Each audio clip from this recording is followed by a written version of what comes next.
get nothing but a jungle list. Yeah. Now they're gone, my money gone, and now I broke. You call me a joke. Jungle list. Nothing but a orange talk with your purple tights with your green belt and your...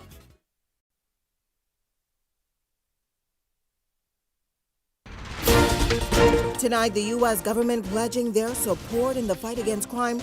This as the Bahamas has joined a regional lawsuit against gun manufacturers. Also, the immigration minister doubling down on the country's immigration policy. And later, suicides among women are up. We've got the latest report. Eyewitness News starts now. Eyewitness News is brought to you by BTC. Switch today to save $860 for the year on the largest fiber network in the Bahamas. Good evening, everyone. I'm Janae Noel. Thanks so much for joining us. Topping news tonight, the United States Embassy in country releasing a statement today underscoring the U.S. government's long-term commitment to assist the Bahamas with its fight against illicit gun trafficking. This timing of the release could be seen as quite peculiar for some, as the police commissioner just yesterday revealed that 90% of illegal weapons seized have been traced back to the United States. That revelation followed by comments from Prime Minister Philip Davis, who also revealed that the Bahamas joins other countries in the region and Latin America to back Mexico's $10 billion lawsuit, which is appealing to the U.S. Court of Appeal to hold U.S. gun manufacturers accountable for the ongoing illicit gun trade. Now, the two-page statement highlighted that the U.S. has allocated over the last 12 years some $1 billion to programs designed to reduce illicit trafficking, increase citizen security, and prevent youth crime and violence. The statement also noting that the U.S. government partners with law enforcement agencies across the region to take down the networks of those who profit from the illicit gun trade. Now, according to the U.S. Embassy in September of last year, officers from 19 Caribbean countries, along with Interpol, CARICOM, and other agencies in a joint operation that led to the seizure of some 350 weapons, 3,000 rounds of ammunition, and 10 tons of cocaine. And to further shore up what has already been done in the country, the embassy noted that over the last 2 weeks, the U.S. government has also facilitated training with the Royal Bahamas Police Force, the Anti-Gang and Firearms Unit, that is stationed at the Lynden Pinling International Airport. Now, the U.S. Embassy says the U.S. government's actions demonstrates its commitment to helping the Bahamas and the region to effectively address firearms trafficking. Now, the RBPF and the Office of the Prime Minister have not responded to the statement issued late this afternoon. In other news tonight, government doubling down on its work permits policy. This coming from the Labor Minister, who adds tonight that government is also working toward a new regime. Laurentia Smith has more on this. Government is standing firm on their policy that they will not issue any new work permits. Immigration and Labor Minister Keith Bell telling the media tonight, as you know, government has placed a hold on the issuing of permits and opting for a case-by-case scenario, as the country has seen an uptick in illegal migrants.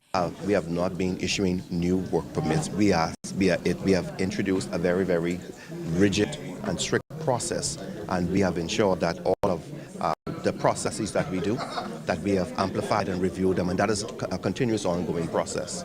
Despite the additional measures, Bell says that government acknowledges that they now have to have a conversation on the issue. Persons were saying we ought to perhaps allow persons to come in for periods of 5 years at a time and then break that continuity of the work permit cycle and then allow them to come back in at some other period if they wish to reapply. But at the very least, it would mean that once the cycle is broken, they would not go on to pursue a permanent residency or citizenship in the country because of the period of time for which they would have been in the country uninterrupted. According to Bell, most persons seeking permits are in the domestic field. The country's been issuing approximately 15,000 work permits per year. We average in excess of 30,000 applications. Bell also noted that there will be a roundtable discussion to establish a national policy on the issue during the summer months. the Minister of Immigration and of course the government determines who will be allowed to come into the country. It is as simple as that. And if it is that we have good reason why we would not want to grant any category of status in the country, then that is our prerogative. And so therefore, it isn't a matter of what the persons on the outside may say or believe. The reality is that we want to ensure that we keep the Bahamas for Bahamians and we protect it for future generations to come. Laurencia Smith, Eyewitness News. Well, 28 days, that's how much time shantytown residents have been given to relocate based on the law under the building code. This according to Immigration Minister Keith Bell. Earlier this week, government issuing more than 200 eviction notices to residents in shantytowns in Abaco. That once there has to be compliance with the code by the Ministry of Works. And as you know, there is a committee which has been formed, which comprises of all of the agencies of government, and more importantly, the Office of the Attorney General, who is guiding that process. And so we want to ensure that whatever is done within the parameters of the law, and that everything is done in order and decency and respect, but it is done as aggressively and as quickly as we possibly can. That falls under the remit of the Minister and the Ministry of Works, so I can't say anything much more in respect to that. Well, last month, Justice Cheryl Grant Thompson handed down her ruling, giving government the right to resume demolitions and evictions within these unregulated communities here in the capital and also within the Family Islands. Well, the reality is that, again, this whole debate and subject of shanty towns continues to be in the forefront of on social media and the like. But you would recall, as I've said, there are three categories of persons which live in the shanty towns. You do have the illegal immigrants, and the enforcement teams of immigration have already started going into some of the areas and getting those persons, not just in Abaco, but certainly this has always been part and parcel of the enforcement unit here in New Providence. But in addition to the illegal immigrants, you have documented migrants who live in those communities, and you also have persons who are Bahamians outright living in those communities. Well, it's a brand new airport for Cat Island. Officials breaking ground in New Bight yesterday. The $17 million investment is one that Prime Minister Philip Davis says hopes to revitalize that island. Tyler Simonet on the ground for the ceremony.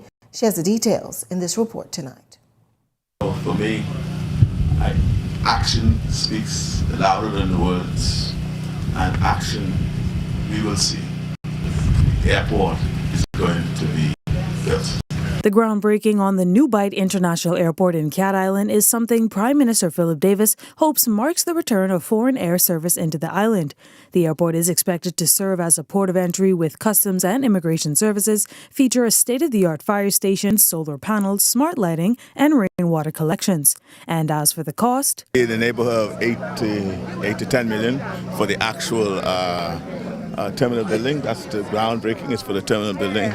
And what I call the S side is likely to be another 6 or 7 million because we have to redo the S strip and put another sort of a runway, and that may be another 6 to 8 million. When questioned about where the government will be getting the funding and the contractor for the airport, Prime Minister Davis says they are confident in their ability to secure both. We are satisfied that we will be able to afford to get this done, either through borrowings and or funding by way of revenue or receipts. And that's all I'll say right now. But we're well on the way.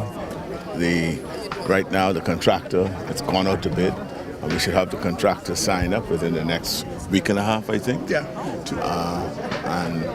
And he will be mobilized shortly thereafter, and the work will begin. The Prime Minister added that at the height of roadworks for the runway, some 70 Cat Islanders will be employed.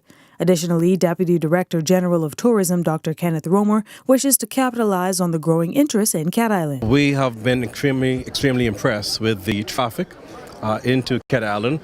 We do know that compared to 2019, we would have seen over 60% increase. So there's obviously demand for this type of product. We saw that coming out of the pandemic, travelers preferred these kinds of environments, environments that were off the beating path, environment that spoke to more sustainable, more authentic experiences, where they could socially distance more naturally. And so there was incredible demand for Cat Island. Now, while this $10 million airport project for Cat Island is a major step in the right direction, according to Prime Minister Philip Davis, it does not end here. He says that there will be more infrastructural upgrades coming soon. Moving to complete our clinics. We're not going to talk about the past. We're only going to look forward. The clinics were well on their way, and they had no action for the last 4 or 5 years. Action is about to start very soon on our clinics.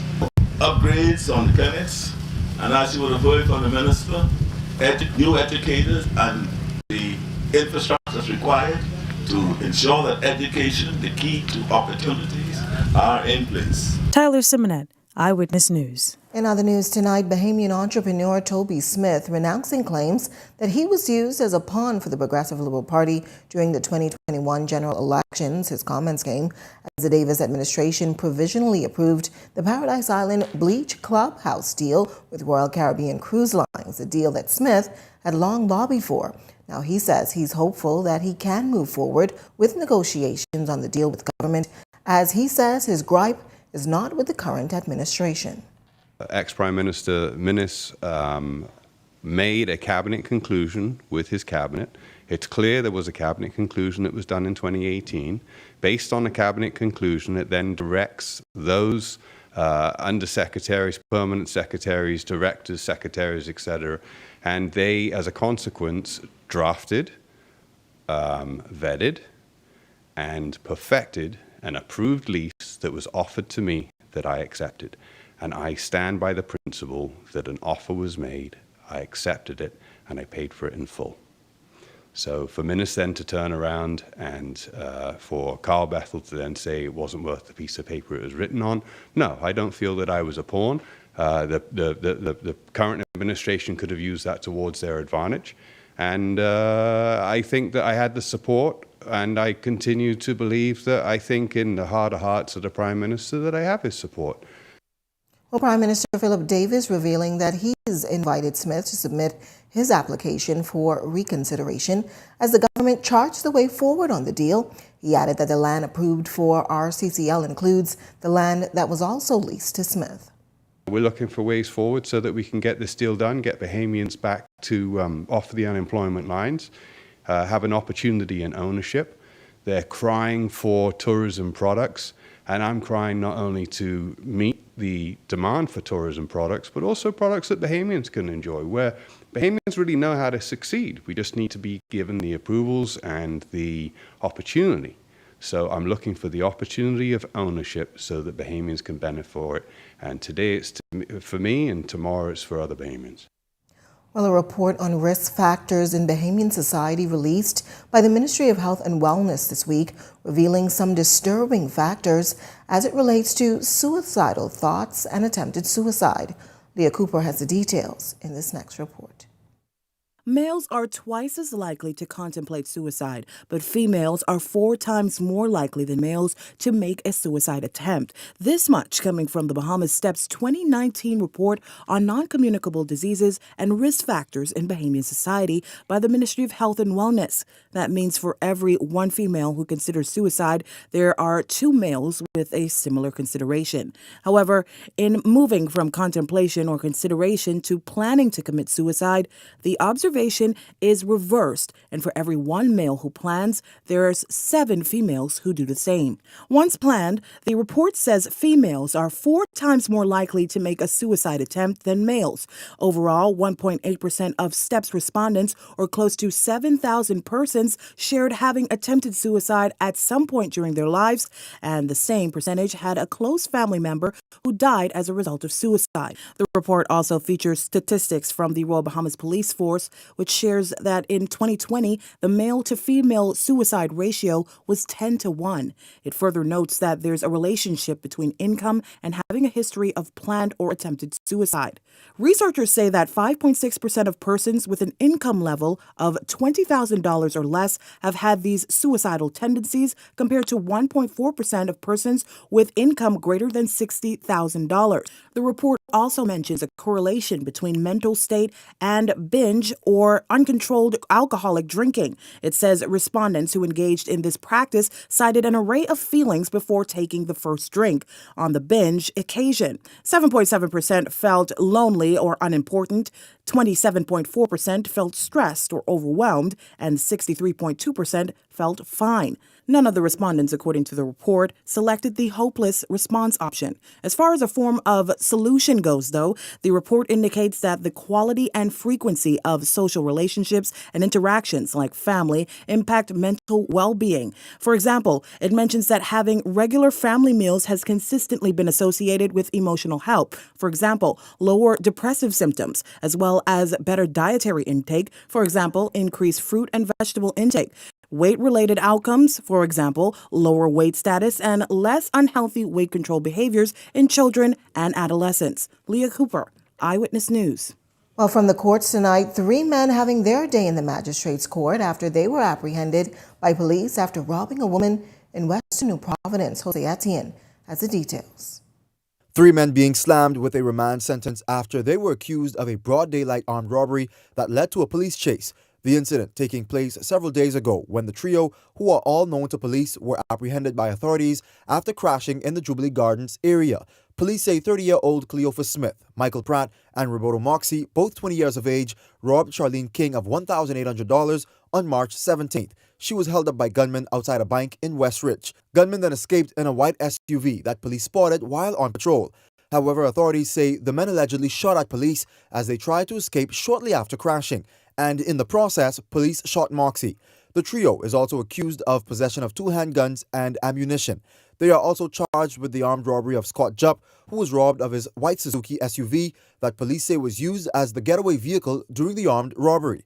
Meanwhile, Pratt is accused of robbing Brendan Gins of $12,000 while armed with a handgun on February 3rd. Now, due to the nature of the charges, all 3 men were not required to enter a plea and were all denied bail. They'll be held at the Bahamas Department of Corrections until they return to court on May 30th for the presentation of the voluntary bill of indictment. Jose Etienne, Eyewitness News. Well, if you've got a news tip or if you've seen news in the making, call the Eye on News hotline at 397-6397. We also invite you to send your letters to the editor for publication on all of our social media platforms at Eyewitness News Bahamas at gmail.com. And if you're watching on our Facebook or YouTube page, share your thoughts about today's stories in the comments section. We want to hear from you. We're just getting started in Eyewitness News tonight, but when we come back, a good deed coming to the Great Commission Ministries. We've got that story coming up. And later tonight, the Nurses Union talks retention in the profession. We've got more on that right after this break.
This segment of the news is brought to you by Mobile Garage Fleet Software, the Bahamas' #1 fleet management software backed by Azuga, a Bridgestone company. Schedule your free demo today. Welcome back. Here's a look at your Eyewitness News gas tracker. Esso $5.72, Rubis $5.59, and Shell $5.76. Welcome back. You're watching Eyewitness News. Well, it was a fancy food Friday at the Great Commission Ministries today as internationally renowned chef and his team made their way to the feeding program's location to assist in distributing some hot meals to several residents in need. Our Jose Etienne has this update. Executives of Marcus at Bahamas taking the restaurant beyond the mega resort and down to Great Commission Ministries where they served hot meals to over 100 residents. We're very fortunate at Bahamas and we serve a lot of people, but this is where we should be doing our work too. We should be in the community and of the community. That's Marcus Samuelson, the restaurant's owner, and he and his team assert that the goal was to put a smile on the faces of scores of residents who are not as fortunate. We all trying to figure out how to come out of the pandemic, right? And it hits a lot of people and always going to hit the people with the lowest financial security, and it hits poverty in a completely different way. So if we can come out here and support and give not just the food but also comfort. It's like a passion I love doing. So we just get together and we serve people, we give back to the community. It's an initiative that Bishop Walter Hanschel, leader of the Great Commission Ministries, says provides a helping hand to the ongoing work at the feeding program. This means so much to me. You know, from 1987 to now, 36 years, we've been serving the poor, sheltering the homeless, and every bit of help and encouragement that we get, we appreciate. Hanschel adds that this partnership comes at a time when the demand for hot meals is increasing on a daily basis. Most days we serve around 700 persons and make sure that they get a hot meal in their stomach, because for some people, that's the only meal that they would eat for the day. Jose Etienne, Eyewitness News. On to some other news tonight. With a larger number of nurses leaving the profession or the country for better opportunities, the new executive team of the Bahamas Nurses Union, they say their main agenda is to tackle the issue of retention among nurses, according to its president, Muriel Lightbourne.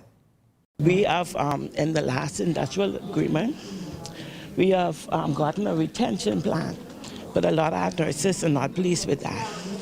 And so we want to revisit that retention plan to make it more profitable for our nurses. We also have a problem with our nurses going to the family for islands. We have some islands that are called hardship, and where nurses, there's no banking, there's no, the modern day things that they need. And so we find our nurses have to travel to Nassau to collect their salaries.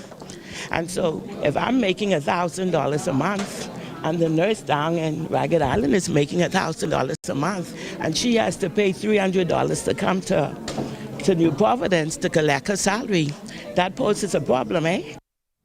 She praised government for what they have attempted to do to retain talent in the country. However, she says more must be done. A lot of times people think it's about the monies, which it is not. Nurses need to have a clear career plan for them. You have nurses who've been working with 20, 25 years and still not gotten one promotion. And so we need to make that more fair, have a fair ground for all nurses. We have nurses who've been 25 years. As a trained clinical nurse, we have a promotion as senior trained clinical nurse. They've not yet gotten that promotion. You have registered nurses who've worked 30 years and still not gotten a promotion. We need to look at those things. These are young nurses especially. They're not going to work 30 years. They're not going to work 20 years and hoping for a promotion. You're going to school, you get your bachelor's degree, you're getting these other postgrad courses. Where they can sit down and wait on that. Well, in news from the environment tonight, the Bahamas National Trust on Grand Bahama excited to share about its efforts to undertake reforestation on that island Thousands of pine trees were destroyed during the passage of Hurricane Dorian, and agencies like the BNT have been doing their part to restore devastated forestry on the island, namely within the national parks. Now, the education officer at BNT in Grand Bahama, Anne Marie Carroll, shares a little bit about the reforestation program. Right now, we are in a pine forest at Rand Nature Center. We have 100 acres that we're protecting, and in that 100 acres, we're actually doing a lot of invasive species removals so that the pines can thrive, as well as the native plants that grow within the pine forest so that they can thrive. And of course, we know that the pine forest is very important.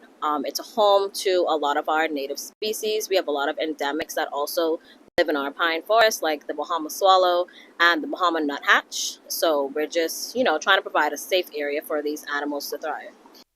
Well, the BNT isn't tasked with doing it all on their own, though. Government entities like the Forestry Unit within the Ministry of the Environment and institutions like the University of the Bahamas are doing their part to reforest as well.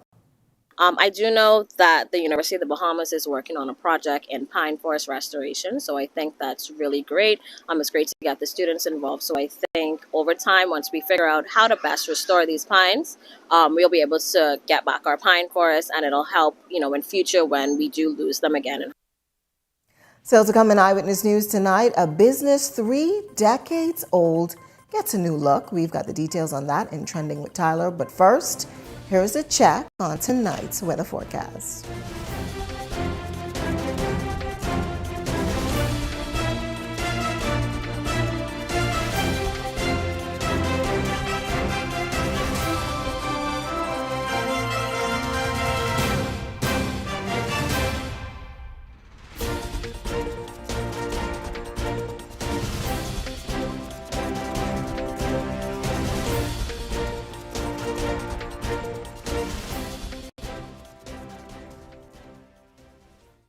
This is the Little Caesar.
This portion of the news is brought to you by J.S. Johnson, Insurance Agents and Brokers, giving you peace of mind.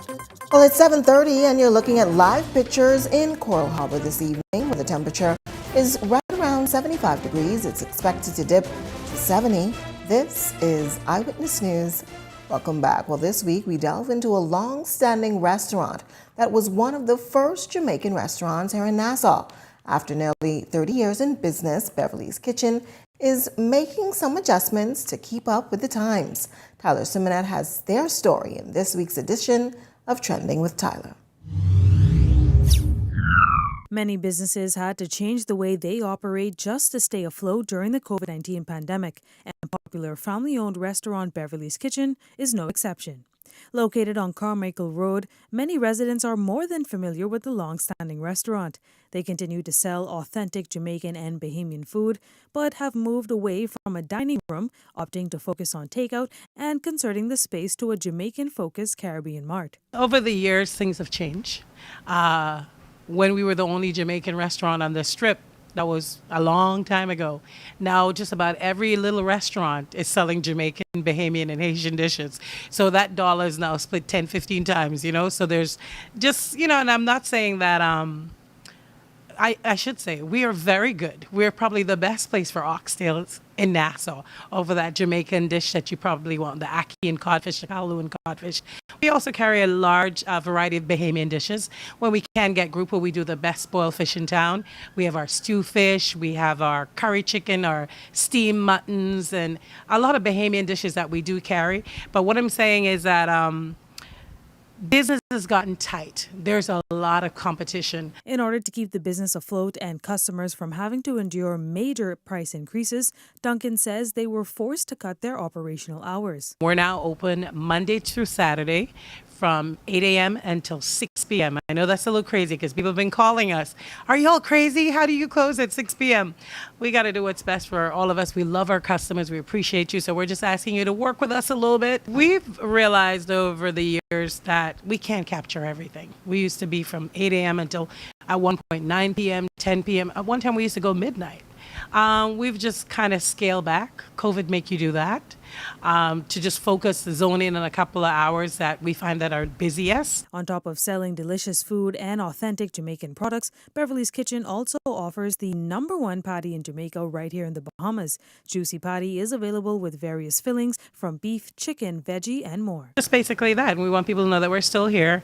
We've got new hours of operation, new days of operation, and that's big for us. We have a website that we want to drive people to, and we also want to let the public know that we're selling a great product, which is a Jamaican patty, Juicy Patty, and it's available wholesale as well as retail. We've been trying to get into all of the major stores. It's been a little bit challenging, but we're still, we're hitting the ground running. We're not giving up. And as for the future, Duncan wants to keep Beverly's Kitchen open and serving customers for the next 30 years and more. You're going to have to ask my daughter, my grandson, and the rest of the crew about that one. But we have some things in the making, and let's see how that goes. But it's a legacy business. It's been around. Bev started it. We want to continue it. We know that we have a great product, and we know that people love us, and we appreciate that. And so we want to keep it going for as long as we can. We'll hold on as long as we can. Tyler Simonet, Eyewitness News. Tyler is always bringing the food back to the newsroom. The patties were great today, thanks to Beverly. Well, Devontae Hanna has a check on sports right after this. Good evening, Devontae. Well, good evening, Janaea. Buddy Hield is responding to that $25,000 fine. At least that is all we're getting for now. We'll tell you all about it right after this. Everything you need to stay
This segment of the news is brought to you by Hennessy, the spirit of sports in the Bahamas. Well, good evening, everyone. Welcome to Eyewitness Sports. I'm Devontae Hanna. Off the top tonight, the Curfew Games facing some challenges that are turning out to be not as problematic at all. President of NACAC, Mike Sands, says several flights coming into the Bahamas for the highly anticipated weekend of track and field are already sold out. Because the flight of the Trinidad is already oversold to the extent that we're now trying to figure out how we're going to get a few more countries in here, right? The flight in Antigua, and incidentally, this is Bahamas that's doing these charters. Antigua, there's a challenge with that, and the aircraft holds 138 passengers alone. And Jamaica has already paid in full for their own charter. Okay, so I want you to understand that. And then the number of countries that are coming directly, like I think Aruba is coming through Miami, and so several other countries are now trying to find alternate ways to get here. So they too know that it's always better in the Bahamas, and so at the end of the day, right, we have to pull up our bootstraps and get ready for an exciting 4 days. I think we'll... Meantime, reaction coming in tonight from Buddy Hield and fans to that $25,000 fine for flipping the bird during a game on Monday night. Hield taken to the comment section of the Eyewitness News Instagram page, saying, quoting that is, in part, "Show the real picture, don't blur my expensive finger out." The fine was handed down by Joe Dumas, the NBA's executive vice president and head of basketball operations, on Wednesday, following the Pacers' loss to the Charlotte Hornets on Monday, in which Buddy Hield did that obscene gesture that was caught on camera. Well, obviously, this is a story we will continue to follow, and at this time, there's still no official statement from the Buddy camp.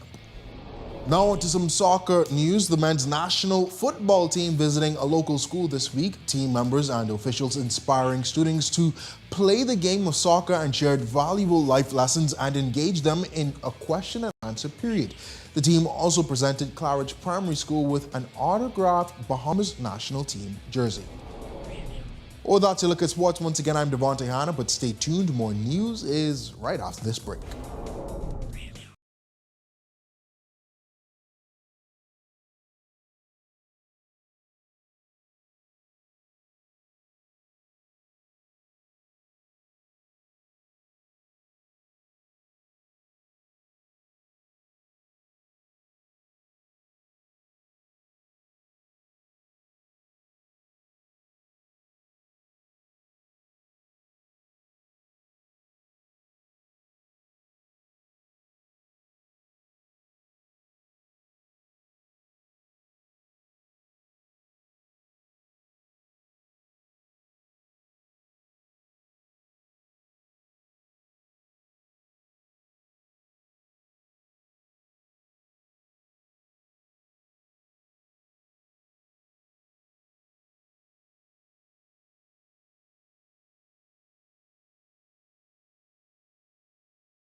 You're watching Eyewitness News. Welcome back. So proud of the Eyewitness News team. They're conducting another community outreach today. Students at the R.M. Bailey Senior High School getting to hear from our production manager, Judah Forbes, and two of our Eyewitness News reporters, Leah Cooper and Jose Etienne. Now, the trio spent about an hour providing the young school students who are currently in the 10th grade with some advice on how to choose the right career path and the importance of having drive and determination to chase their goals in life. And of course, offering some encouragement to some future journalists within that grade. This is our second school outreach for Eyewitness News for the month of March. Earlier this year, Forbes, alongside our Theo Seeley and Laurencia Smith, they visited the government high school to do the same. And it's all a part of our Eyewitness News apprenticeship high school program that continues in-house once every month, where we have aspiring journalism students from Doris Johnson, the government high school, CV Bethel, R.M. Bailey, and also the Arthurstown Comprehensive School in Cat Island. They were here 2 weekends ago. All of these schools, they're working on some very special news stories. We'll send them with you and share them with you during our 5th anniversary coming up in May. Be sure to watch. Well, that wraps up news this Friday, but coming up and beyond the headlines with Shanique Miller, it's a full detailed panel with all of today's top stories. That's coming up and beyond the headlines. It starts right after this. That does it for us here at Eyewitness News. It's certainly been a pleasure having you in our company tonight. On behalf of the entire news team, I'm Janae Noel saying good night, be safe, and have a great weekend, everyone. Hey, our clients can now purchase gift cards for their special person right in their mobile wallet. It's easy.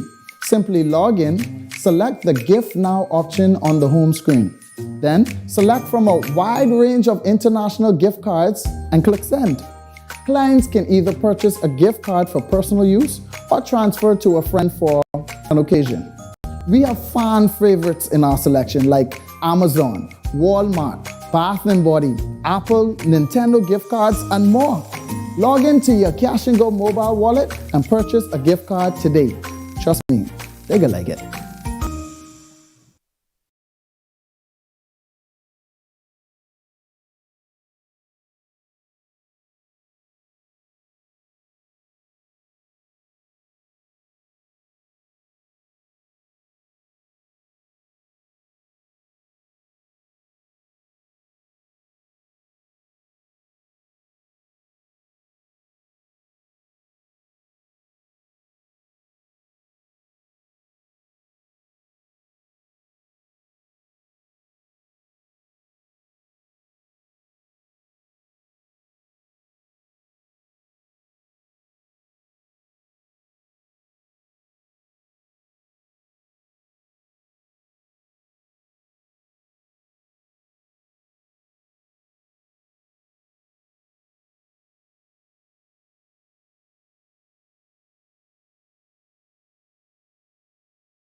not necessarily those of management, ownership, or production unit of the Verizon Media Group.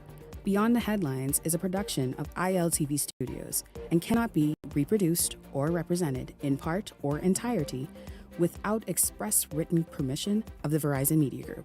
Beyond the Headlines is the intellectual property of the Verizon Media Group. Copyright 2021.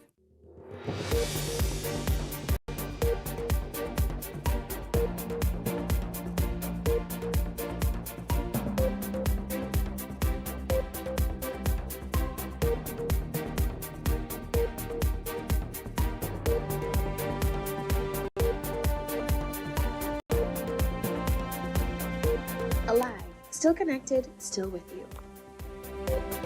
It's our Friday Weekend Review show, and so here's what's coming up for you. One day after union presidents, including President of the Bahamas Docks and Allied Vendors Association, Wendy Constantine, lashed out at the Ministry of Agriculture for its treatment of a vendor at Potter's Cay, Minister Clay Sweeting speaks out. We have the latest for you. Also tonight, they have taken to the streets in Miami. Now what? The Hot Topics panel voices off on the immigration issue and Lincoln Bain's latest protest. And with many makeup artists in the Bahamas, New Providence in particular, just how qualified is your MUA and what industry regulations are in place to regulate that growing industry? We discuss it with the country's leading makeup artist, Dr. Natalia Wilson, coming up for you. This is Beyond the Headlines, brought to you by Alive. Good evening, everyone. I'm Shanique Miller. Welcome to the show. Well, last evening, President of the Bahamas Docks Allied Vendors Association, Wendy Constantine, appeared on the show to talk about what she described as a heartless decision by the Ministry of Agriculture to tell a vendor at Potter's Cay to vacate their stall in 2 weeks. Take a look.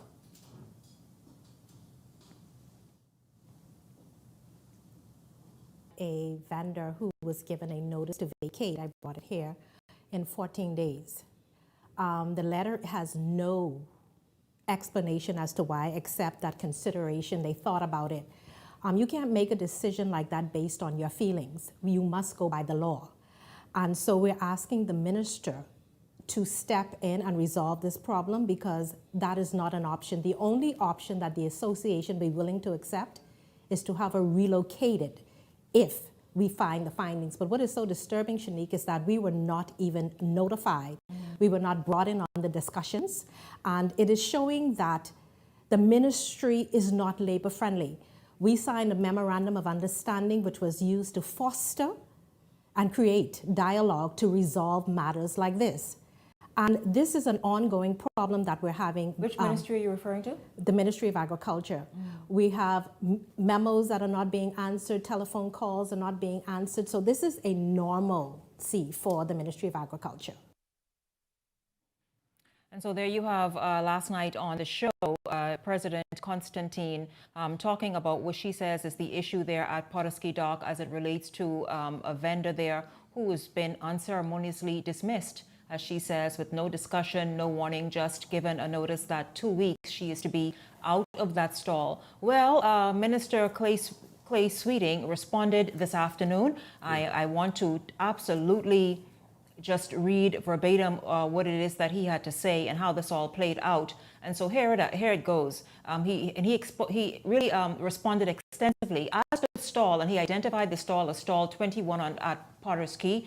He says the Ministry of Agriculture, Marine Resources and Family Island Affairs is not in the business of destroying the livelihood of hard-working Bahamians. In relation to stall 21, ministry officials have met with the occupant of the stall and informed her of a legal issue, an issue that has been ongoing over the last 3 years. Ministry officials have found that due process was not followed in relation to the ownership of the stall. The matter is currently under review and will be referred to the Office of the Attorney General. So that is what he said as it relates to that. As it relates to another issue that the president brought up is that that since the 2020 fire of about 6 stalls that were lost, you all remember that, right? That were lost at Potter's Cay, nothing has been done. In fact, many of the vendors have lost their homes. They're not working. Some have had to go work elsewhere, and others are not working. And then also the fact that others are still waiting for just to rebuild their stalls. She says provisions have been left in place since the Minnis administration, yet not followed. Well, here is Minister Clay Sweeting again. He says, after the unfortunate fire in 2020, where 6 stalls were destroyed, the previous administration left nothing in place for the rebuilding of the stalls, only a verbal communication, which was honored. Since coming to office, my team, this is Minister Clay Sweeting, and I feverishly got to work, paid for the materials for rebuilding of the stalls, and obtained Ministry of Works plans and approvals for those impacted. Those plans are in line with the uniformed model for the redevelopment of Potter's Key Dock. Each vendor was awarded over $16,000 for building materials. During meetings, we also explained clearly to vendors who wish to extend their decks that due to regulations brought into force in 2020 under the Ministry of Environment, a certificate of environmental clearance approval must be granted for building extensions over the seabed to proceed. Those approvals are required to keep Potter's Key Dock at high-level operating standards. Ms. Constantine also indicated that she has had no discussions with me. Again, this is Minister Clay Sweeting in a press release this afternoon in response to last night's show, and what you saw a minute ago says that Ms. Constantine has indicated she's had no discussions with him or anyone in his ministry, which is untrue. He says that Ms. Nottage reached out to him and spoke with him directly. And so there you have it, the response to last night's show and everything else. And so this is what it is, gentlemen, ladies and gentlemen. The minister responding right away to what's been said on the show last night, and also the fact that as it relates to that vendor, why that vendor has been asked to move and given a notice. Well, we're going to pick up right there this evening with the Hot Topics panel, who are here. Leslie Miller, hello to you, sir. And Garth Rosborough, hello to you as well. Welcome to Beyond the Headlines. Leslie, get your head out of the papers. Yes. Yes, absolutely. Let's just get started. Your thoughts about, the minister says it's a legal issue as it relates to the vendor who's been asked to vacate or evacuate the stall there on Potter's Key. You heard Ms. Constantine. She says, listen, it is unfair right now in these economic times and all the stuff to be able to ask the vendor to leave her only livelihood. Your thoughts? Could it be handled differently until the matter is resolved, the legal matter? Listen, none of us Minister of Trade and Industry, the Aravat Key, and also the docker that came under my portfolio. And what we found was an array of problems. Most of those people have been paid a penny, some for 15 years. All they do is complain. Now you said woman named Janta, but what's your name? The president is named Constantine. Her last name is Wendy. Constantine. That's not a regular baby name, eh? I don't know where else you're from, but Constantine. We have some of those. I mean, I don't know we have some what the situation. Mm-hmm. Yeah, we got everybody here now. I know there's a lot of problems out there. I think the minister took the right course of action. He said for the last 3 years there's been something problematic as to the ownership of it. But I found that even the association itself had abused the privilege that the government had given them for those stalls. The fees are little or nothing. And you have sometimes the owners or the president having 4 and 5 stalls. That happened also on Aravat Key. In fact, I almost got into physical altercation with the president, a fellow who happened to live in my constituency at the time, and run me out of his yard because I told him he couldn't have 4 stalls. You know, it's a whole gimmick out there. They complain about everything. So it's a big, it's always something, eh? It is. By the way, I want to say that she said that everybody is up to date on their rent. She knows that's a lie. I made it from here to hell. Okay? Never happened. Could never happen. All right? And the government is really fed up with the games that they play to keep the places in untidy conditions. Paradise Island years ago wanted to do something great for them. You know, people just got to realize that they have a responsibility too. You can't just make money. You got to maintain the storefront that you have and make it palatable. You know, people don't want to go to a place that is dirty and you're feeding people conch fritters, conch salad and the like. Their health is at risk. You know, but all you get is complaint from those. I mean, all you get is constant complaint. This one, the other one. And when you dig down to the bottom line, the problem is generally emanated with them. and they want another store, they have 2 stores, or they haven't paid for the store, they don't intend to pay for it. It's just hassle. I pity the minister. I just hope that he wouldn't take forever to get the AG and those guys to act. That's what really get people angry. You know, you say you're going to go to them, it's going to stay there now for 6 months. So for Christ's sake, if you make a statement, get it done within a weekend. You got enough lawyers in there sitting down doing nothing anyhow. So get it done. Garth? We've all visited Pulaski Dock at some time or another. It's quite disheartening to even smell the aroma that comes from that vicinity. I eat myself. I visit there every now and then for a nice salad, but it's not a preferable place due to the environment that is there. My heart still goes out to those who lost their stalls during the fire. But I do understand what your guest is also saying, Mr. Leslie Miller. We as Bahamian people have to understand that if we really truly want progress and we truly want to get somewhere as a country, there has to be standards. There has to be rules, there has to be laws, there has to be regulations. One thing I know that Bahamians are very, very poor at is paying their rent. My God, if you're a landlord like I am, it's just a hair-pulling experience just to even have Bahamians to comply. I, for one, believe in law and order. I know earlier this week I was a bit strong. I apologize for saying, okay, if it's impersonal. But, you know, my thing is that we cannot have 2 laws for 2 different sets of people. We can be damaging a coral reef. That is very, very dear to me because I'm a fisherman.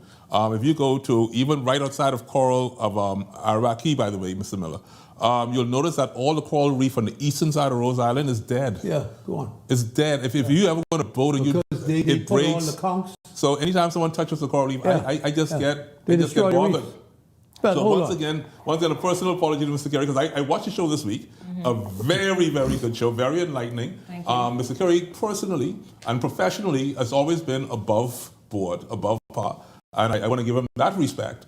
It was just simply the Exuma thing that just got me off track a bit, and I apologize to the station and its owners and to the main people. It wasn't intended to be a hanging noose situation as much as it was frustration on the reef itself. But moving right along, Iraqi, you know and I know that area is not, I mean, it's just not palatable. It's not someplace where you want to take anyone to get something to eat. And guess what? It's a very, very poor reflection on tourism. All they want is the money. So what we now need to do is let us stop punching at each other. Let us sit at the table. He mentioned 6 months. You be the responsible one. You be the adult to say, you know what? Let's get it done in 2 months. And I think we'll be a better off situation. Listen, if you just drive out Montague, there's about 10,000 tons of conch shells. All these are deplorable. In fact, I went to a friend of mine, Jimmy Moscow, to ask him if they could, he has the boats, for a favor to the Bahamian people to go and clean it up again. They did it before. These things cost hundreds of thousands of dollars. And they but those guys make a living. Hell, a conch charges $7. So if I'm paying you $7 for conch, your conch shell shouldn't be there. Clean it up. That's your welfare. And they always want the government to clean it up. The same thing with this damn thing with downtown, with these rich fellas who had made millions upon millions of dollars off the backs of the average Bahamian on Bay Street, with these old, dilapidated, 200-year-old buildings. They're not going to take it down.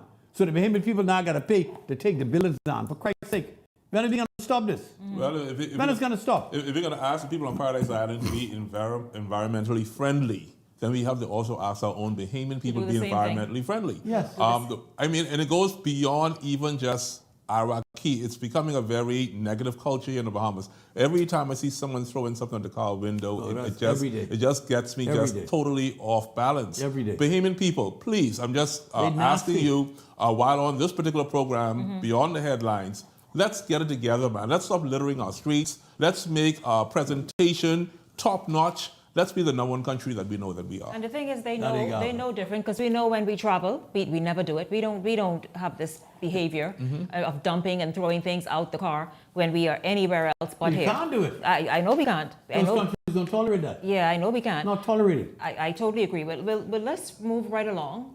Let's talk about the immigration issue again at the forefront.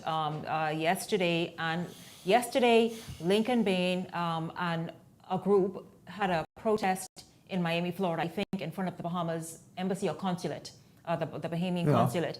And you're going to see the video right now that it was a picture moment for sure. You saw them with tapes around their mouths, obviously to suggest that the Bahamian government is muzzling them. You see Bain right there in front of the crowd, and everybody has a big tape. Everybody has a big tape around their mouth, as if to say they are denied freedom of speech and expression here in the Bahamas. And then last evening, Bain, there he is speaking with the media. I understand, I don't know, maybe Miami Herald was there. But a town hall meeting. He also hosted a town hall meeting that was streamed live last evening as well on the immigration issue. You all, let's first talk about that. Does that keep, number one, obviously it keeps it trending and keeps the immigration issue forefront and in front of everybody's minds. Your thoughts about him taking this argument, this lobby to the state of Florida? I observed it. I actually even saw, while they were having their protests in Miami, there were 2 busloads of immigrants heading to the airport to be deported. And so it means that the government has responded to our curiosity as to whether or not we're doing sufficient to actually repatriate these people back to their country. And just to insert right so they've there, actually Garth, stepped it up. Just to insert right there, year to date, 1,000 immigrants have been repatriated. Wow. Go ahead, yeah. A staggering number, and very costly, by the way. So what is now boiled down to is not so much now just the immigration focus, but it's now boiled down to this whole idea of what is my human right.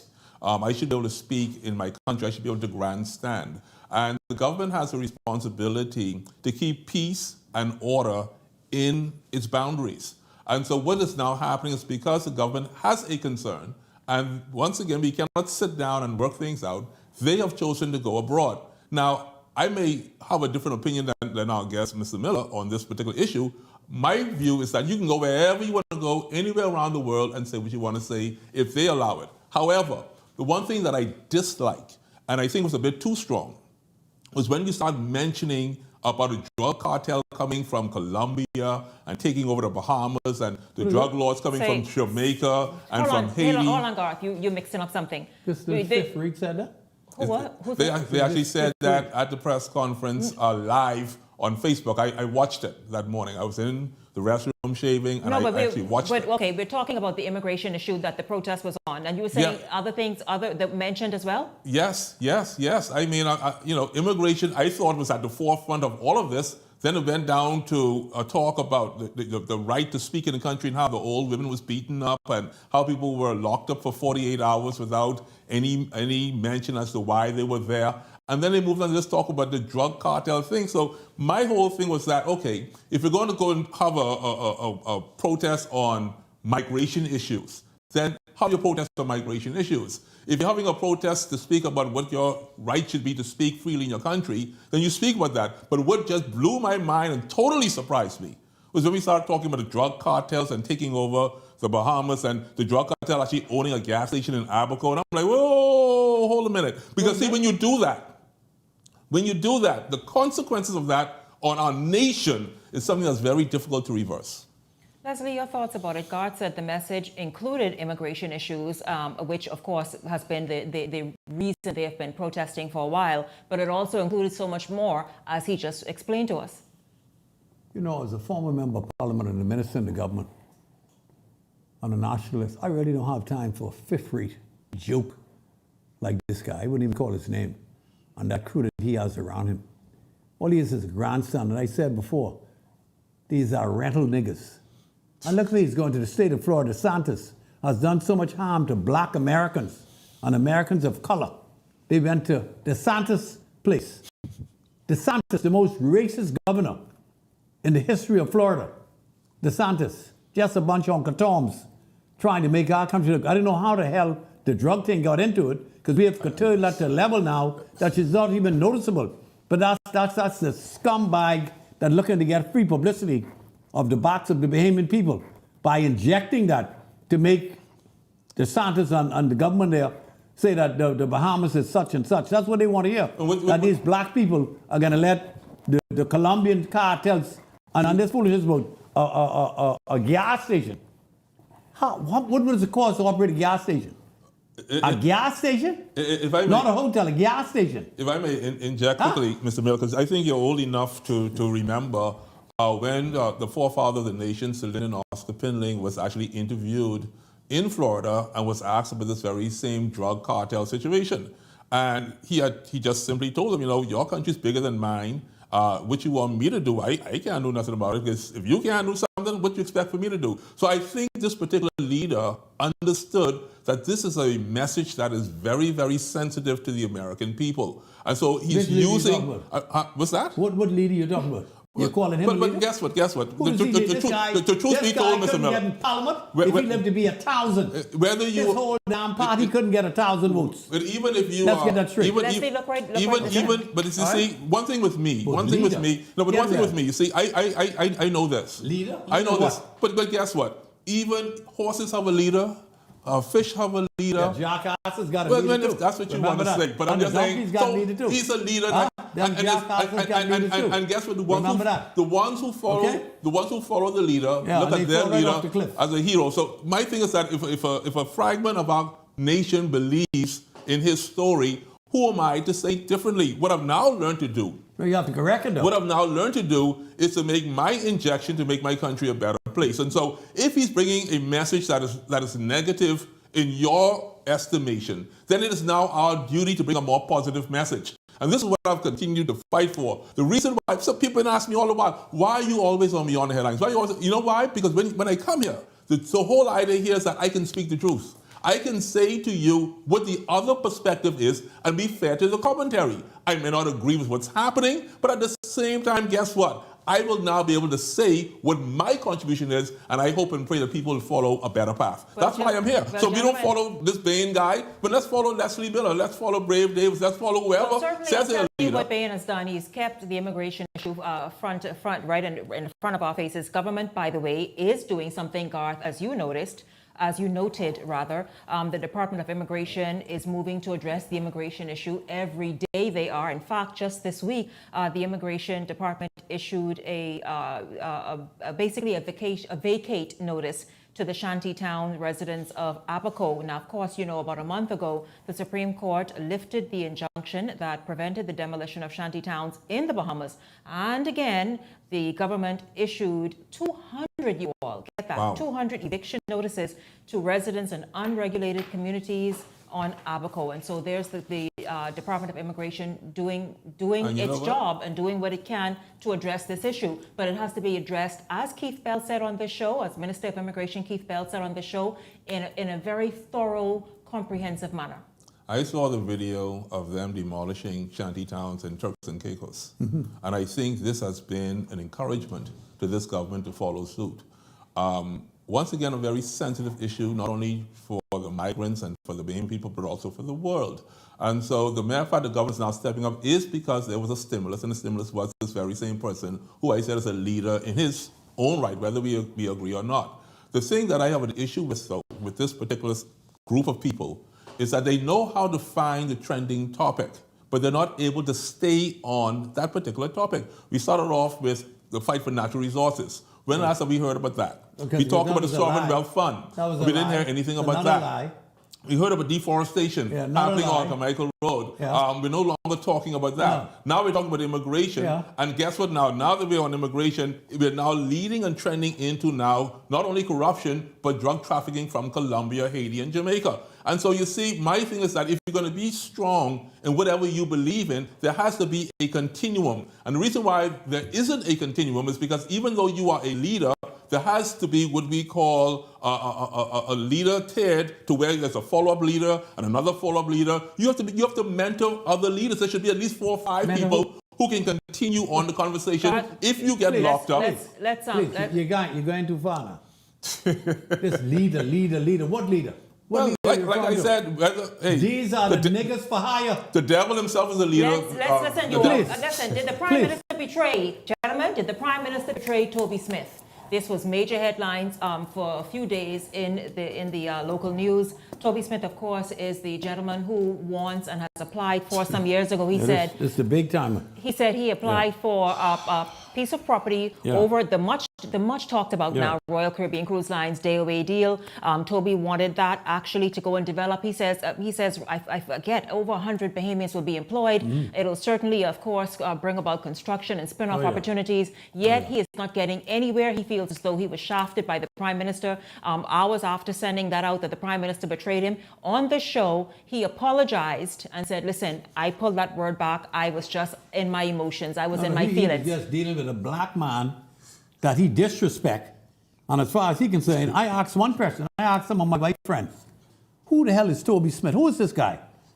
And I was told, Miller, I don't know who the hell he is either because I don't know too many white Bahamians named Smith. They said, I don't know if he's from England, from the United States. I don't know if he's from Long Island, but nobody seems to know the Smith. They claim that this guy, his main job really is a landscape fella. He does landscaping and he has a little boat, so he called himself captain. Okay? A little boat. A little boat. He doesn't take tourists any damn place. He has a little boat that he drives around. But in the newspaper, he is the CEO of Paradise Island Lighthouse and Beach Club. Now, how the hell you could be a CEO of something that don't exist? Explain that to me, please. Does he own it? Own what? No, this is serious business, you know. It says here, CEO of Paradise Island Lighthouse and Beach Club. Does he own that? I'm a CEO of Sunboy Spinks. I built that in 1995. That's my company. That was built by me. I own it, lock, stock, and barrel. He is the CEO of a piece of key on Paradise Island that does not belong to him. Never had ownership, never had a lease. But he's the CEO. Get real. He was disrespectful to the Prime Minister. The Prime Minister had every right to go after him. I want to know from Dr. Minnis, you and the Aguilar have an obligation to the Bahamian people to tell us why it is that you rejected this man. I am told by good sources, and you know I know your sources, this man has no track record in developing anything in his life. None whatsoever. So that is why they never went None ahead whatsoever. And Got no financial backing. Couple of the big white boys on Bay Street. Leslie, he said he's back 100%. Listen, he could say any damn thing. Okay, what a white fella could say and get away with it, a black man can't say it because Tribune can ask you, where's the money? Show me the money. He don't have to show you nothing. The color of his skin gives him a pass. He has no experience, no track record of being in the tourism industry. Give me his track record. Let me see his resume. What have you accomplished? Why should we give you our land? You say you have 300% oversubscribed. Where is your public subscription that you went out and get funds? And I'm talking, the white fella said me this, you know, my buddies. They don't know the guy and they don't want to be associated with him. Because first of all, know if the guy is a true Bahamian. Because there ain't too many white Smiths in our country. Let's get a straight. You hear what I say? There got to be some white Smiths, Leslie. Yeah. Listen. Name me two. George Smith? Who? George Smith. George Smith ain't white, he half white. Go ahead, girl. Go ahead. I was trying not to make it a black and white issue, which is... It ain't black and white, it's just fact. It's just a very difficult situation only because when we hear our own skin hue actually apply for Crown land on a place like Paradise Island. They get? Nothing. When I went to the Ministry of Agriculture back in 2015 and asked for 2 acres of Crown land for an incubator for beekeeping, they told me there was no Crown land available anywhere in New Providence, and I'd have to look to another island like Andros or elsewhere. Because all the people and so to hear now that there are people applying for prime land and actually was considered to get it, to me it's just totally astonishing. With no prior experience, no entrepreneurial experience. But this I will say, whether he's a Bahamian or not, I cannot say, I'm not authorized to say, but I'll say this much to you. Any Bahamian that has a vision for progress should at least be listened to. Given a fair chance. With a fair chance, see what the idea is, what is the scenario, but more importantly, what is the plan. But the one thing I want to say, Mr. Miller, is this, and I've known this to take place. When you have a plan and you give it to the government, there are many times that plan doesn't come up with approval, it comes back with theft. And the people in government themselves take your plan and they go and they put your plan to work. But you show me one black man who get this kind of play for trying to get a lease on this in this country. Show me one black one. You could think of one? Headline in the newspaper. I know, but I said you could take one. I know some black people who take land. I know some black people take land and get away with it too. Plenty damn black people. All Asians is taking. You all better teach me how to do that. Okay, but you show me a black fellow who can get headlines. I thank like you. This, I thank you both. Listen, Leslie, you can pay me for advertising those papers. Show me one. Listen, Show me one. Leslie, I thank you very much, Leslie Miller. I absolutely thank you, and I thank you, God, for us. I'm just trying to be optimistic. Leslie, if y'all open your mouth one more time. But listen, I thank you both very much. I always opinionated. Hey, week in review. That's what this is. Yeah, you guys got to keep coming back every Friday because this is how we do it. This is what we do. Look again at the headlines a second time and give you the most biting opinions and perspectives of each story. Keith, stay there. You're right in Liberty City. That's a good place for you and your crew. Stay exactly where you are. We're going to talk beauty after this. We can bring things down a bit. We can talk beauty after this.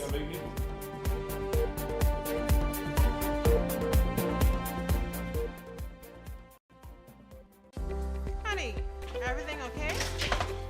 Everything's fine.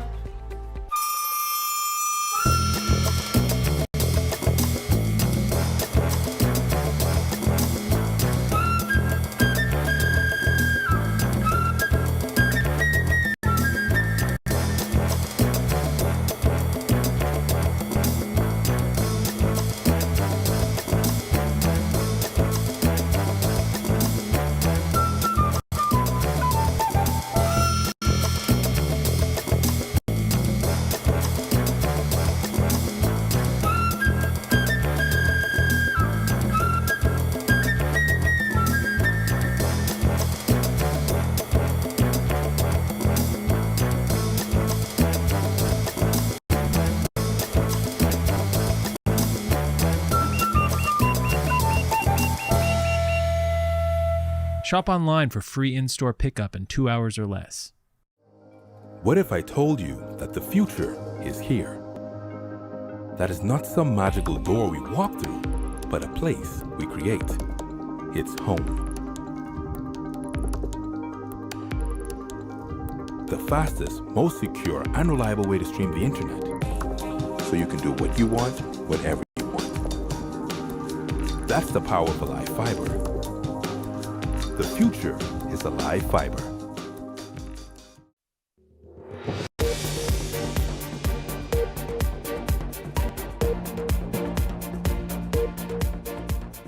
Welcome back to Beyond the Headlines, brought to you by Alive. Well, ladies, I know that many of you are watching and you will totally be interested with this segment because we're talking about the thing that perhaps you are most interested in. Well, most interested in, sort of, the beauty industry and makeup. There are countless makeup artists here in New Providence and in the Bahamas.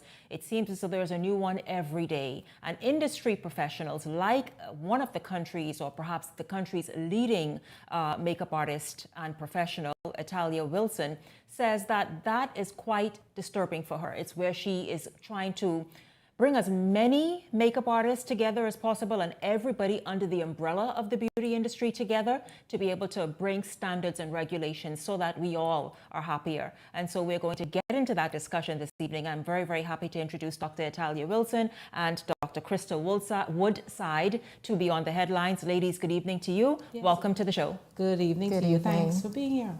Awesome. Listen, now the three of us are here. Let's just sort of start with this look for a minute.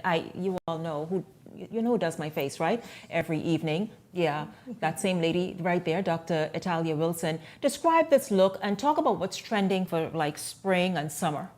Okay. Again, good afternoon, Bahamas. Miss Miller, it's always a pleasure to do your face. You know that. And I always tell you what a beautiful woman you are, beautiful Black woman. And so you make our job at Eye Candy so easy. Believe you me. I'm not sucking up. I really, really mean that. And so the look that you have today is a natural glam, fresh on a fresh face. Fresh face. Yes, very natural looking. We just accentuate the highlights in your cheeks. In the hollow of your cheeks, the highlights under your eyebrows. We define your brows. We also give you a nice, flawless foundation. It's really nice. All for the set, yes. Yeah, really awesome. And like, for example, what I'm wearing now, this animal print, that accentuates it even more, eh? I love it. I love it. I love the whole look. Now, your look, describe your look. Well, this look, a natural look, natural glam. Yeah. The thing is, when I was getting ready for the show, I know a lot of people expect when they see Italia to have all kind of makeup, all the makeup on her face, but I am not that woman. I really like a very natural, subtle look, and that's what I went for today. I had another pair of lashes on, very heavy on. I'm like, too much. I don't want them to miss I don't want them to be just looking at my lashes. I want them to listen to me, listen to what I have to say today. So I went for something very light lashes, and then a nice natural glam. Okay, now let's just get into it, ladies. I asked before, what's trending for spring? You know, every season has a look and what you should do and shouldn't do and that kind of thing. What's trending for spring and summer? Well, From the makeup perspective, I could say this. Usually around this time of the year, women tend to pull back on the amount of foundation and powders they wear, because for us in the Bahamas, it's very warm, it's very humid, and once you step out into the sun, you're gonna experience your makeup melting, yes, literally melting off your face. And so during this time, we wanna encourage women to do more, even though they should already be doing this, more skincare. You want to take care of your skin during the summer, especially the hot summer rays. They can do a lot of damage to the skin, so you want to cleanse, tone, moisturize, and you do want to double up on your sunscreen. Sunscreen is very important, and I don't think that many of us, meaning melanated people, Mm-hmm. believe that we need sunscreen. And that is, the thing is, we need it just as much as any other person. The only thing to remember with darker skin is we may take a little more longer to burn. So the lighter the skin, the quicker you burn, but we all burn. And if you've ever had a sunburn, it can be very, very painful. I totally agree, regardless of whichever shade you are. Oh, yes. Dr. Woodside, let's talk about you, Crystal. What's your focus in the beauty industry? And as we get into sort of regulations, and is the industry at all regulated, what areas are you focused in on and want addressed? Thank you very much for having us on the show today. So my area of expertise is nail technology. And you see as well a lot of nail technologists within the industry, or nail artists within the industry, that would have probably picked up a brush and feel as if they could also look and learn and just go ahead with opening up a storefront or doing services. But there are standards within the industry that not only are we as professionals, but as well as the Bahamian Cosmetologists and Barbers Association are bringing about standards for the whole entire industry of the beauty trades. What's lacking in the area? I know you have to be hugely, because right now it's really customized to who's in front of you, unnecessarily so. And what's lacking in terms of that, would you say? What's lacking in the industry now is that of education. There needs to be a wider spread of the public being informed, individual being informed that there are standards and procedures that you have to abide by when coming into this industry, when servicing a client, when offering the nail services, when offering pedicure services. There are policies and procedures that we have to adhere by as professionals in the industry to secure our industry for the long term. Absolutely. I know you both have issues with people who feel they are naturally talented. Mm-hmm. They can do nails, they can do makeup. Mm-hmm. Well, you're jealous of some of those people though, but this is what they feel, and so therefore they feel they don't need the training.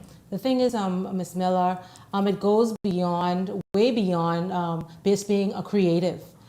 Being able to give a pretty makeup or select the right color lipstick for a person's face.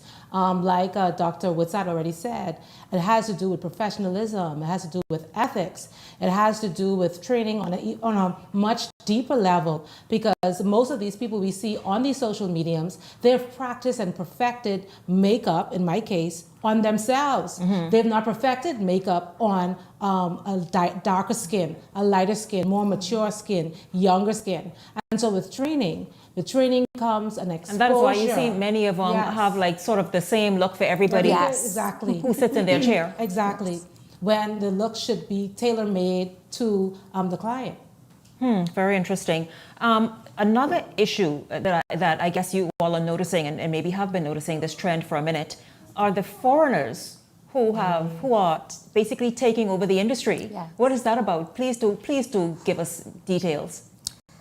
With that, it goes so much deeper, because then lies various government entities that are basically they're dropping the ball.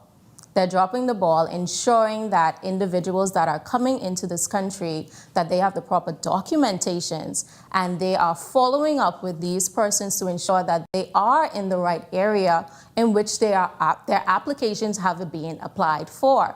So yes, we do see that other nationals within our industry, and we as an association, we are as a body, we're not saying that you cannot come into the industry. What we are saying is that you have to have the proper documentation, you have to have the proper training, and you have to have the proper knowledge. You have to have the knowledge to be able to take care of individuals within this society. Very, very true. And then to be acclimatized to this market as well, just to kind of know how to operate, obviously, in the market of where you're at, right? What are the norms, that kind of thing. Dr. Wilson, I know that you have an academy. Yes. A beauty academy, a school. Yes. Let's just talk about that and the fact that many you and both Dr. Woodside feel as though government personnel feel as though you're still not qualified to teach, to pass on this information and to perhaps assist in the accreditation of persons in the industry. Yes, unfortunately, there are those that that believe that we're not qualified, or that we just don't have what it takes, I guess, to enlighten our Bahamian people and to teach and to enlighten them and give them the information and the experience that they need. And the thing is that it's so far from the truth. The thing is, we have, in my experience, and I've been introduced through the BCBA, which I am also a part of, I've been introduced to, women and men who have more than 15, 20 years in the industry, who've worked with hair, makeup, nails. I'm talking about on all and every level. And they have so much to offer and give back to our country. And just to touch on in terms of foreigners coming in, the thing is, and just to reiterate what Dr. Woodside said, is not that we are not open to hearing from people from outside of the country, because the truth is, we look to these other countries for the standard set. Reality is, in Europe, in the US, they have set the standard. Yeah, because certain areas do have the kind of treatments that aren't normal here. There is a procedure. There's a way to go about. I can't just go to the US. That's not my thing. I'm not going to go to the US and just go have a workshop and set up shop and do my permanent makeup or my lashing. I'm going to go through the proper channels to make sure that if I do go to the US or wherever to offer my services, that I can go and I can come back again to do it. And so we want them to respect. We got to put some respect on it, Shanique. Respect on who we are in the Bahamas. We don't want you to think that you could just come in, do whatever, say whatever, and then we don't know if these people are even qualified to train to give the information to our people who are now going to give it to who are now going to take the monies from your mom, my sister, cousin, etc., and then jack them up. I have heard too many horror stories. Give us some examples. Horror stories about brow grooming, about permanent makeup, lash extensions. Hold on, you've heard about missteps about permanent makeup? Because yes, you know there should be no missteps there. Permanent makeup, no, you can't afford that. One brow over here. No, you cannot afford it. And I've heard the horror stories of people having botched brows, botched eyelashes, because they've gone to someone, and chances are this person either lacks training or they're just not up to standard. That's right. Very interesting. Anything you want to add to that in the nail area? The nail industry is almost a $70 billion industry alone by itself. Wow. That is not including hair, that is not including makeup, that is not including the other disciplines. So the industry alone with itself is experiencing or have experienced over the many years various complication as it relates to, let's say, even pedicures. We all know when we go inside of a salon, inside of a nail establishment, we see the huge, big, nice, beautiful throne chairs. However, going deeper into that, you then have the piping system where the water is being let out, the same fresh water is coming right back in, and there is no disinfecting contact time. So what you're saying, wait a minute now, educate us, Yes. educate the people. When they go sit in one of those chairs and want to put their feet in the... You want to put your foot in one of those chairs, you have to ensure that you speak with the technician. Has this been disinfected? So when you see the water coming in, what should you have seen before that happens? What you should have seen is that technician then taking the time to clean, first of all, clean the area. Then put the disinfecting solution within the water, having the contact time to be able to run that disinfectant through the various jets. This is going on your skin. You have to be very careful. Before you entered into that chair, you may have cut your foot on a particular item. You may have stepped on the nail. You may have grazed yourself against the bed and you have a cut. If that foot is then placed inside of that same water that was let out, same piping solution that is coming right back in this fresh water, and you're thinking that it's clean, you're actually in a pool of fungus. You're in a pool of bacteria. You're in a pool of dirt. Wow, what about, Italia, what about when you enter a makeup chair? What should you be aware of and look out for? Well, you want to make sure, first off, same thing applies. Sanitation and hygiene is important, paramount, when you're talking about the beauty industry and that close contact. So you want to see your makeup artist first off washing their hands, sanitizing their hands before they begin to touch you on the face, if they're using their bare hands and not a fresh pair of gloves. You want to see that there are some clean brushes already on the workstation. They should not be using dirty brushes on your face. You should want to see that they're using the cutout method, where they're taking any product out of the container and putting it on a pallet and not directly from the pallet onto your face. Exactly. These are the things that you want to see happen when you go into that makeup chair.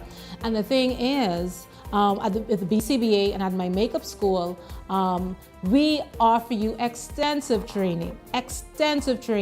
We have a person, a part of the BCBA that you can reach out to that can give you that training. So the country knows your acronyms. What is the BCBA and also the official name of your makeup academy? My apologies. So BCBA is Bahamas Cosmetologists and Barbers Association, BCBA, and the School of Makeup International, which I usually refer to it as SOMI. Is my makeup school. Yes, and how can persons contact you, those in the business and the industry who perhaps want to have additional training and certification? Apart from being on all social mediums, you could just look for School of Makeup International. You can reach out 395-9158. You can WhatsApp, you can reach out to me via calling or email schoolofmakeupinternational@gmail.com. BCBA, the same thing on all social mediums. You can reach out to the BCBA. No phone contact? Currently, there is no phone contact as we are still working on that. And additional to that, our website is being rebuilt. But we are on Facebook and we are on Instagram. There are contacts for specific individuals there. If you have any questions, any concerns, you want to know a little bit more about the association, please do reach out to us. We have very much to offer you, and we are here for the whole entire industry, if you are part of our membership or not. I thank you ladies very much and for shedding some light on the beauty industry. I hope you all got what's trending for summer. Nice, light, easy breezy, and of course good quality skincare under this makeup, eh? Yes, and of course, if you obviously want to go in further, become accredited, that kind of thing, and certified rather, then you certainly know where to go. Thank you both very much, Dr. Italia Johnson, Dr. Crystal Woodside. Thank you both very much, and hey, thank you very much. I hope you guys learned a whole lot here. We certainly enjoyed having you along this evening and the entire week, in fact. Thanks for hanging out with us. We look forward to seeing you right back here on Monday. For the entire Beyond the Headlines team, I'm Shanique Miller. Make it a great weekend, everyone.